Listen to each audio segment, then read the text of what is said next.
Hi అండి. ఈరోజు ఈ వీడియో అయితే పైపింగ్ క్లాత్‌ని ఎలా ప్రిపేర్ చేసుకోవాలనేది చెప్దామనుకుంటున్నాను. అదే చూపిస్తున్నాను మీకు. యాక్చువల్లీ నిన్న ఒక బ్లౌజ్‌కి పైపింగ్ వేయడానికి ప్రిపేర్ చేసుకున్నాను. సో, ఎలాగో చేస్తున్నాను కదా అని అది చూపిస్తున్నాను. యాక్చువల్‌గా మనం ఇలా అయితే ఒకదాని మీద ఒకటి ఇట్లా పెట్టేసి కానీ, లేదా పక్కన పెట్టేసి కానీ జాయింట్ అయితే చేసుకోకూడదండి. ఇలా చూడండి. ఈ క్లాత్ మీద ఇంకో సెపరేట్ క్లాత్ అలా కిందకేసి క్రాస్ స్టిచ్ వేయాలండి. మనం స్ట్రైట్ స్టిచ్ అనేది వేయకూడదు.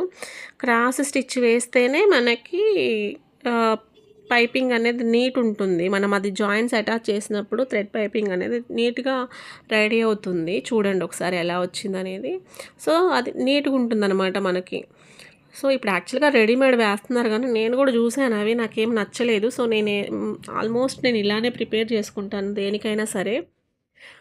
ఇలాంటి టిప్స్ కోసం అయితే నా ఛానల్‌ని సబ్స్క్రైబ్ చేసి, ఫాలో చేసి, కామెంట్ అయితే చేయండండి. Thank you so much for support అండి. Like, share and comment to my channel అండి. Thank you.